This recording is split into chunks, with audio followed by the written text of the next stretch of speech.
ધીમે ધીમે ગરમીઓ શરૂ થઈ ગઈ છે અને હવે શાક મળવું પણ મુશ્કેલ થઈ જશે અને મળશે તો તેમાં બિલકુલ સ્વાદ નહીં હોય તો ઘણા લોકોને પસંદ પણ નથી આવતું. તો આજ ડિમ્પલ્સ ડિશીસમાં એવી સરસ ચટપટી ચટણી તૈયાર કરીશું કે માત્ર દહીં રોટલી સાથે આ ચટણી ખાશો ને તો તમારે શાકની જરૂર નહીં પડે, અથવા તો કોઈ પણ વેરાયટી સાથે આ ચટણી તમારો જમવાનો સ્વાદ 2 ગણો વધારી દેશે. તો ચલો ફટાફટ બનતી આ ચટણી બનાવવાની શરૂઆત કરીએ. તો જેમના માટે સૌથી પહેલાં કાચી કેરીનો ઉપયોગ કરીશું. અત્યારે માર્કેટમાં કાચી કેરી આવવા જ લાગી છે, તો તમે જે કેરી મળતી હોય તે કાચી કેરીના લગા ટુકડા લઈ શકો છો. હું અહીંયા વધારે બનાવું છું તો મેં કેરીનું પ્રમાણ વધારે રાખ્યું છે, તમે વધઘટ કરી શકો છો. કાચી કેરી વિટામિન સી થી ભરપૂર હોય છે અને ગરમીમાં આપણને લૂથી બચાવે છે અને પેટને ઠંડક આપે છે. આપણા વડીલો છે તે એવું કહેતા હોય છે કે લૂથી બચવા માટે અને ગરમીથી બચવા માટે ગરમીની સિઝનમાં ડુંગળી જરૂરથી ખાવી જોઈએ. તો જો તમે ખાતા હોય તો 2 નંગ જેટલી ડુંગળીના ટુકડા ઉમેરી શકો છો. મેં અહીંયા ગરમી માટે સ્પેશિયલ ચટણી બનાવવા માટે ડુંગળીનો ઉપયોગ કર્યો છે. સાથે 2 ચમચી જેટલી લસણની કળી આપણે ઉમેરી દઈશું. લસણ ડુંગળી ના ખાતા હોય તો તેને સ્કીપ કરી બીજી સામગ્રીઓનો ઉપયોગ તમે કરી શકો છો.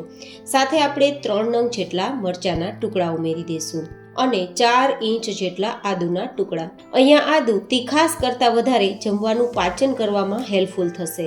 હવે આપણે અહીંયા 5 થી 7 પાલકના પત્તા લેશું. પાલક મળે તો ભલે, ના મળે તો ધાણાનો ઉપયોગ વધારે કરવાનો રહેશે.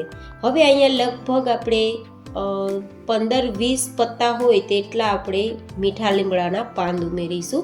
તે સ્કિન અને વાળ માટે ખૂબ બેસ્ટ કામ કરે છે અને આમ પણ મીઠા લીમડાની અંદર હેલ્ધી પ્રોપર્ટીઝ વધારે હોય છે.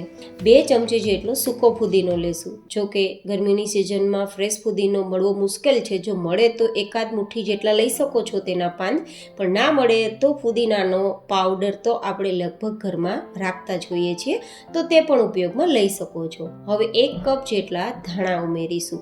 ધાણા પણ તમે તમારી ચોઈસ પ્રમાણે વધઘટ કરી શકો છો.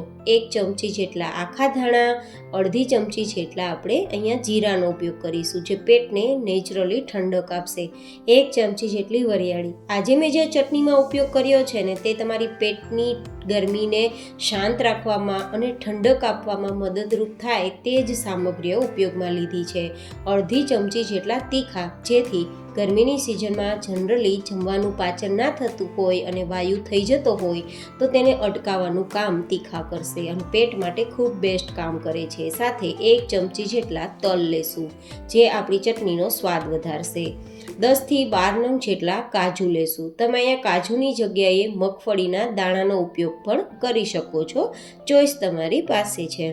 સાથે 2 ચમચી જેટલું ટોપરાનું છીણ ઉમેરીશું, જેના ઉપયોગથી તમને ખૂબ જ સારી શક્તિ મળશે અને નબળાઈનો અનુભવ બિલકુલ નહીં થાય. હવે 1 નાની ચમચી જેટલું નમક ઉમેરીશું, 1/4 ટીસ્પૂન જેટલી હિંગ ઉમેરીશું અને 2 ચમચી જેટલું કાશ્મીરી લાલ મરચું પાવડર, જેથી આપણી ચટણીનો કલર ખૂબ સરસ આવે. જો તમારે ગ્રીન ચટણી બનાવવી હોય તો લાલ મરચું પાવડર સ્કીપ કરી દેજો.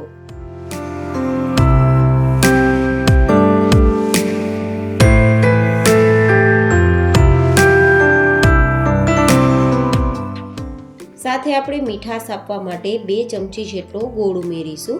તમે અહીંયા ખાંડ કે સાકરનો ઉપયોગ કરી શકો છો, બટ જો કે આજે આપણે હેલ્ધી ચટણી તૈયાર કરીએ છીએ તો મેં અહીંયા સાકર અને ખાંડની ઓપ્શનમાં ગોળને પસંદ કર્યો છે અને ગોળ પણ તમે તમારી પસંદગી પ્રમાણે વધઘટ કરી શકો છો.